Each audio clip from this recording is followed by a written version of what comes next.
हे students, आज हम multiplexer के बारे में पढ़ेंगे जो कि बीएससी और बीटेक वाले स्टूडेंट्स के लिए बहुत ही ज़्यादा इंपॉर्टेंट है। और जिसको डिजिटल इलेक्ट्रॉनिक्स में इंटरेस्ट है, मतलब जो इंटरेस्ट के लिए पढ़ता है, उसके लिए मल्टीप्लेक्सर बहुत ही ज़्यादा इंपॉर्टेंट टॉपिक है। इस वीडियो में हम मल्टीप्लेक्सर क्या होता है, उसका स्ट्रक्चर कैसा होता है और वो कैसे वर्क करता है, साथ ही साथ हम उसकी ट्रुथ टेबल भी जानेंगे। तो ये वीडियो बहुत ही शानदार होने वाली है। और गाइज मैं कोशिश करूँगा कि इस वीडियो को मैं जल्दी बनाऊँ, मतलब कम टाइम में बनाऊँ ताकि आप कम टाइम में ज़्यादा गेन कर सकें। और मैं आपको गारंटी देता हूँ कि आपको वीडियो बिल्कुल समझ में आने वाली है। तो इस वीडियो को पूरा एंड तक देखें ताकि आपको ये मल्टीप्लेक्सर पूरी तरह क्लियर हो जाए। इसके बाद मैं डीमल्टीप्लेक्सर बताऊँगा, तो उसके लिए मल्टीप्लेक्सर आना बहुत ही ज़्यादा इम्पोर्टेंट है। तो आइए शुरू करते हैं कि मल्टीप्लेक्सर क्या होता है। तो सपोज़ दोस्तों, हमारे पास कभी कभी ऐसी सिचुएशन होती है कि हमारे पास काफ़ी सारे इनपुट्स होते हैं। मैं यहाँ पर 2 ही ले रहा हूँ सिंप्लिसिटी के लिए। इनपुट होते हैं और हमें आउटपुट चाहिए अपने मन मुताबिक। मतलब यहाँ सपोज़ अगर इनपुट है D0 या D1, ये मैं नाम दे रहा हूँ, इनको आप D1 D2 कुछ भी दे सकते हैं, आप यहाँ पे I1 I2 कुछ भी दे सकते हैं। तो हमारे पास कभी कभी ऐसा सिचुएशन आएगी कि हम चाहेंगे या तो हम यहाँ पर D0 लें, अब उसके बाद हम थोड़ी देर बाद चाहेंगे यहाँ पर हम D1 लें। इसका मतलब बहुत सारे इनपुट्स हैं लेकिन हमें चाहिए एक ही आउटपुट, और अपने मर्जी के मुताबिक चाहिए कि इन बहुत सारे इनपुट्स में से कि आउटपुट कौन सा वाला आना चाहिए। इसका मतलब अगर यहाँ 0 या 1 है तो यहाँ 0 या 1 आए। अगर हम चाहते हैं D1 नहीं आए, मतलब D1 में चाहे 1 हो या 0, यहाँ आउटपुट में वो नहीं आएगा। और लेकिन अगर हम चाहते हैं कि D1 आए तो फिर D1 की वैल्यू यहाँ पर आए, D0 चाहे कुछ भी हो। जैसा कि मैं आपको एग्जांपल दे सकता हूँ, जैसे कि आपने ट्रैफिक लाइट देखी होगी, तो वहाँ पर रेड और ग्रीन 2 लाइट होती हैं, तो वहाँ पर दोनों में हमेशा 1 आता रहता है, रेड और ग्रीन लाइट में। लेकिन हाँ, ये हमारी मर्जी होती है कि हम कौन सा कब लें। मतलब अगर हम चाहें तो रेड को 1 लेते हैं, मतलब रेड वाली लाइट को कंसीडर करते हैं, तो रेड वाली लाइट वो कंसीडर होता है आउटपुट में और उसको 1 मिलने लगता है, बाकी सारे इनपुट बंद हो जाते हैं। और हम चाहते हैं उसके थोड़ी देर बाद कि ग्रीन को मिले, तो फिर ग्रीन को मिलता है, बाकी सारे बंद हो जाते हैं। तो इसलिए ये बहुत ही इम्पोर्टेंट है। तो हम इसको कैसे कंट्रोल कर सकते हैं, क्योंकि हम खाली D0 और D1 से तो कंट्रोल नहीं कर सकते, लेकिन हमको एक और इनपुट चाहिए। इनपुट ये हम अपनी तरफ से देते हैं, जिसका नाम होता है कंट्रोल यूनिट। ये कंट्रोल करता है कि कब हमारा D0 जाएगा और कब हमारा D1 जाएगा।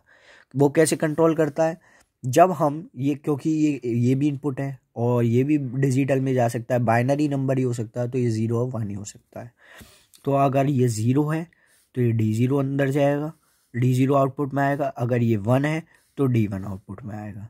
तो वो कैसे आएगा वो हम देखेंगे।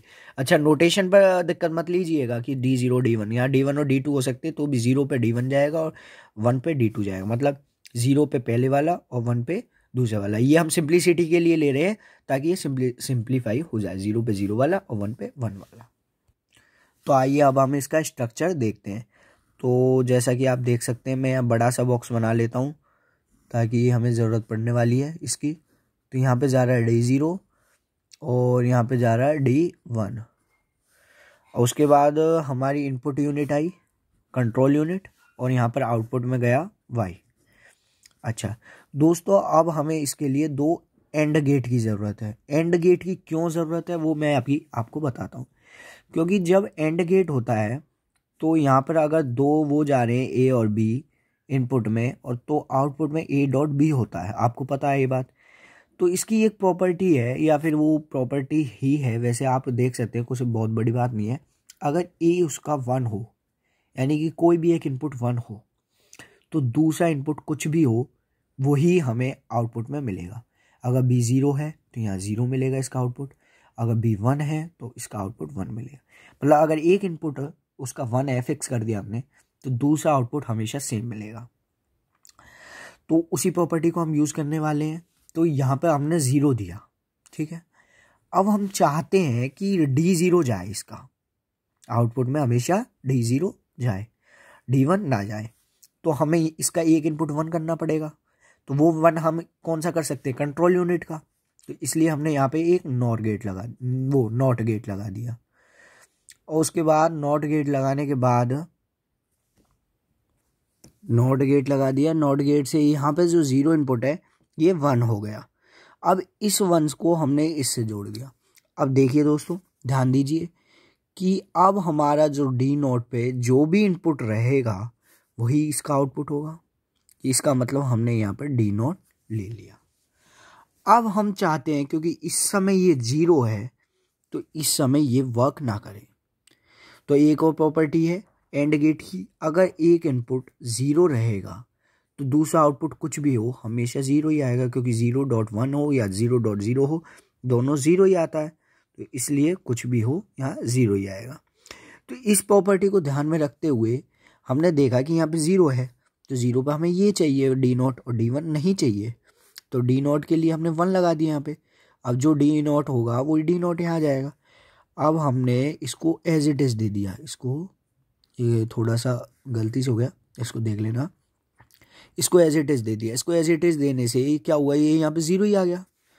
अब यहाँ पर जो D1 है, हमने जो D1 दिया उससे जो आउटपुट आया वो 0 ही आएगा, क्योंकि यहाँ पर 0 है। अब देखिए दूसरा केस देखिए, ये हमने 0 के लिए बनाया लेकिन ये 1 के लिए भी पूरी तरह वैलिड है। अब दूसरा केस देखिए, अब हमने 1 कर दिया तो यहाँ पे नॉट पे 0 हो गया, तो ये रिवर्स हो जाएगा, इसका मतलब यहाँ पे 0 हो गया अब हमेशा। अब यहाँ पर जब हमेशा 0 है तो डी नोट हमेशा 0 होगा, तो डजेंट मैटर कि यहाँ पे डी नोट में 0 है या 1, और यहाँ पर 1 ही आएगा। इसका मतलब 1.D1 यहाँ पर D1 ही आएगा। इसका मतलब जब हम 1 दे रहे हैं तो यहाँ पर D1 आ रहा है और यहाँ 0, और जब हम डी नोट दे रहे हैं 0 दे रहे हैं तो यहाँ पर डी नोट आ रहा है और यहाँ पे 0। तो इसका मतलब ये हमारा बिल्कुल एग्जैक्टली सेम है जो कि हम चाहते हैं। लेकिन दोस्तों अब हमें इसे कंबाइन करना है। कंबाइन कैसे करेंगे, यहाँ पर एक और एंड गेट लगा के, यहाँ पे एंड गेट लगाया हमने और इस एंड गेट से हमने इसको जोड़ दिया y को। तो अब जो डी नोट में जो भी होगा वो यहाँ पर आएगा जब हम इसको 0 देंगे, और यहाँ पे 0 आएगा तो यहाँ पे जो आया डी नोट प्लस 0 ये डी नोट हुआ और y में हमारा डी नोट हो गया। ऐसे ही जब हमारा 1 होगा तो यहाँ पे D1 आएगा और यहाँ 0, तो D1 प्लस 0 D1 हो गया और यहाँ पर y में आउटपुट हो गया। तो दोस्तों देखिए ये बहुत ही सिंपल है। तो इसी प्रकार क्योंकि यहाँ पर 2 इनपुट है और 1 आउटपुट है तो हम इसे कहते हैं 2:1 मल्टीप्लेक्सर, क्योंकि 2 इनपुट्स हैं और 1 आउटपुट है। कभी कभी हमारे, अब आप कहेंगे कि 2 के लिए तो आसान है, अब अगर हमें ज़्यादा इनपुट चाहिए तो बिल्कुल ज़्यादा भी इनपुट हो सकते हैं 2 से। अगर 2 से ज़्यादा इनपुट होंगे तो 4 हो गए यहाँ, तो हम इसे कहते हैं 4:1 मल्टीप्लेक्सर। तो इसी टाइप n:1 मल्टीप्लेक्सर हो सकते हैं, लेकिन ये बात ध्यान रखिए यहाँ पर n जो है क्या है वो 2 की पावर m। अच्छा एक बात देखिए, 2 की पावर m से कम हो सकते हैं, ऐसी बात नहीं है कम नहीं हो सकते। n जो है वो मैक्सिमम 2 की पावर m तक जा सकता है। मतलब n:1 जो मल्टीप्लेक्सर है उसमें जो n है वो मैक्सिमम 2 की पावर m तक जा सकता है। m तो कुछ भी हो सकता है हमारा। मेरे कहने का मतलब ये है कि यहाँ पर हम 1 इनपुट ले सकते हैं, 2 ले सकते हैं, 2 में ये 1 होगा इनपुट, लेकिन 3 नहीं ले सकते। कब 3 नहीं ले सकते, जब हमारा एक कंट्रोल यूनिट है। इसके लिए अब हमें दूसरी कंट्रोल यूनिट चाहिए। नहीं समझे, मैं अभी समझाता हूँ। जैसे कि दोस्तों ये देखिए 4:1 मल्टीप्लेक्सर है। आप इसके सर्किट को देखकर बिल्कुल मत घबराइएगा, बहुत ही आसान सर्किट है, मैं आपको समझा दूंगा, आप खुद बना लेंगे इसे। तो दोस्तों मैं इस बात को कह रहा था कि आप देखिए जब हमें 0 1 देना था तो हमने 0 1 दे दिया, लेकिन अगर अब हमें C इनपुट है, यानी कि यहाँ पे मैं D0 D1 D2 लिख देता हूँ, D1 D2 ताकि आसानी हो जाए, D3। तो अब हमें 2 देना है, तो हम 2 कैसे देंगे, यहाँ पे 2 तो दे नहीं सकते, हम एक इनपुट में 2 तो दे नहीं सकते क्योंकि ये डिजिटल है। तो अब याद करिए आप, हम डिजिटल इलेक्ट्रॉनिक्स में 2 कैसे देते थे, 2 बिट्स में। तो 2 देने के लिए हम क्या लिखते थे, 2, और ये 3 होता था। तो 4 इनपुट हो गए, 4 हमने ले लिए। तो अब इनको कंट्रोल करने के लिए हमें कितने बिट्स की ज़रूरत है, 2 बिट्स की। तो इसलिए हमें 2 कंट्रोल यूनिट्स की ज़रूरत है, जो एक 0 दे और दूसरा भी 0 दे, तो हम बता दें कि ये 1 है। अब देखिए दोस्तों, अब ध्यान से देखिए आप कि अब हमें 0 0 पे यहाँ पे 1 चाहिए, D1। अब ये आप लॉजिक समझ गए होंगे, यहाँ पे सीधे आपको लगाना है लॉजिक और कुछ नहीं है। जैसे मैंने बताया है 0 है तो नोट करके यहाँ 1 ले दिया, दूसरा 0 है तो यहाँ पे नोट करके 1 ले दिया, ताकि अब जो आपका जो भी इनपुट होगा वो D1 यहाँ पे डायरेक्ट आ जाएगा। मतलब हमें यहाँ पर एक तरह से 1 लेना है जब हमारा 0। अब देखिए जब हमने 0 1 दिया दूसरे में, तो अब क्योंकि हमें यहाँ पर 1 चाहिए, अब हमें 0 1 दिया, अब हमें यहाँ पे ये जो D1 है ये 1 चाहिए, तो इसको हमने 1 कर दिया और दूसरा एज इट इज़ 1 ले लिया, और तीसरा इनपुट है ये आपका, तो ये 1 आ गया। और बाकी अपने आप ही सभी 0 हो जाएंगे क्योंकि हमने यहाँ पे लिया है, तो यहाँ पे उस समय ये 0 हो जाएगा क्योंकि 1 है तो 0 हो जाएगा। तो उसी प्रकार हम चारों इनपुट्स दे सकते हैं। मैं इसको पूरा नहीं समझाऊँ क्योंकि इससे वीडियो लंबी हो जाएगी, लेकिन है बहुत ही आसान है। अगर आपको समझ नहीं आया तो कमेंट करके बता देना, मैं अगली वीडियो में इसे समझा दूंगा। अब ये देखिए, इसलिए हमें 4 की कितने की ज़रूरत होगी, 2 बिट्स की। तो हमें यहाँ जितने बिट्स की ज़रूरत होगी तो उसके पावर n में हम मैक्सिमम यहाँ पर ले सकते हैं इनपुट्स। तो वही बात मैं कह रहा था, n क्या है यहाँ पर, n है ये नंबर ऑफ इनपुट्स, और m क्या है, m है कंट्रोल यूनिट्स, m क्या है कंट्रोल यूनिट्स, और जो n है वो n है नंबर ऑफ इनपुट्स। तो नंबर ऑफ इनपुट्स हमेशा 2 की पावर m से कम ही होंगे, जो कि हमें बिट में रिप्रेजेंट कर सकते। अगर हम यहाँ पर 8 कर देते हैं, 2 की पावर 3 8, तो हमें कितने इनपुट्स वो चाहिए कंट्रोल यूनिट, 3, क्योंकि 3 बिट्स चाहिए। तो सिंपल। तो दोस्तों ये है मल्टीप्लेक्सर। अब हम जानेंगे इसका बूलियन एक्सप्रेशन और इसके ट्रुथ टेबल। तो ये भी बहुत ही आसान है। अब आप देख सकते हैं क्योंकि ये प्रोडक्ट्स है, इससे प्रोडक्ट होगा, और ये सम है, तो ये बहुत ही आसान है। आप यहाँ पर देख सकते हैं, हम इसको POS यानी प्रोडक्ट ऑफ सम में सम ऑफ प्रोडक्ट में लिख रहे हैं SOP में। तो आप देख सकते हैं यहाँ पर हमने दिया A। अब यहाँ पर ये जो है ये क्या हुआ, A' हुआ। सपोज इसका नाम है A, जो हमारा इनपुट सिग्नल है। अब हम जो इसको देंगे उसका वहाँ यहाँ पर क्या मिल रहा है, A'।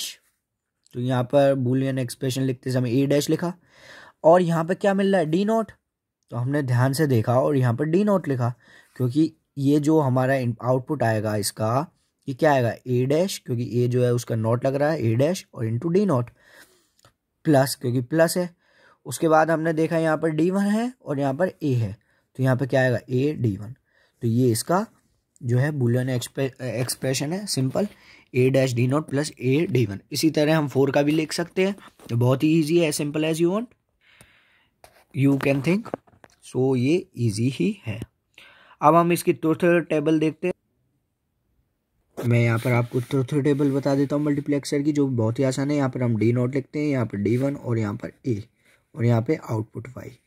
तो D0 में हमारे क्या हो सकता है, 0 0, और इनपुट में भी 0, तो ये 0 0 1 0 1 0 0 1 1 1 0 0 1 1 1 3 4 5 6।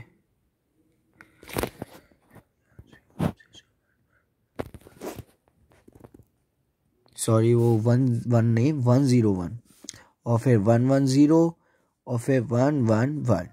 तो ये आप देख सकते हैं यहाँ पर टोटल इनपुट हो गए। तो मैं लाइन खींच देता हूँ क्योंकि ये थोड़ा सा टेढ़ा जा रहा है मेरी, क्योंकि ड्राइंग बहुत ही गंदी है।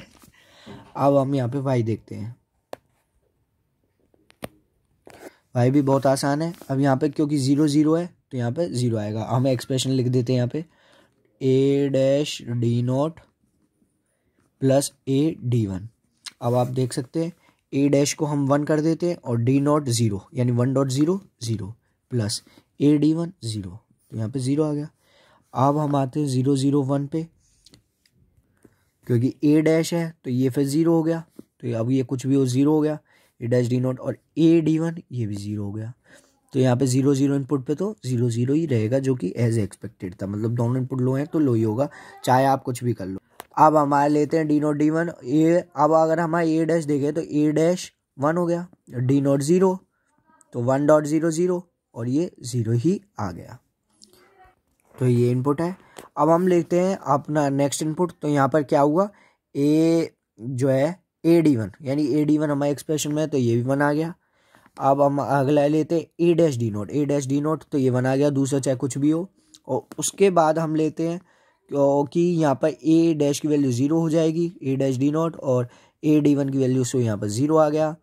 और उसी प्रकार से हम देखते हैं A' D0 1 हो गया, क्योंकि 1 हो जाएगा 0 का, और A D1 अगला 1 होगा ही होगा। सो ये थी इसके ट्रुथ टेबल, जो कि बहुत ही आसान है। आप देख सकते हैं कुछ नहीं है। हमारी ये मल्टीप्लेक्सर था पूरा, कि हमारे जो दोस्त ज़्यादा इनपुट होते हैं, 2 या दोस्त ज़्यादा इनपुट होते हैं, तो उसी हिसाब से हम अपने आउटपुट को कंट्रोल कर सकते हैं कंट्रोल यूनिट की मदद से। So that's it for today, so that's all for today. और ये अगर आपको वीडियो पसंद आई हो तो इसे प्लीज़ लाइक कर दीजिएगा और इसे ज़रूर शेयर करिएगा, और प्लीज़ इस चैनल को ज़रूर सब्सक्राइब करिएगा, और आगे ऐसी एजुकेशनल वीडियो आपको बहुत सारी मिलने वाली हैं। Thank you.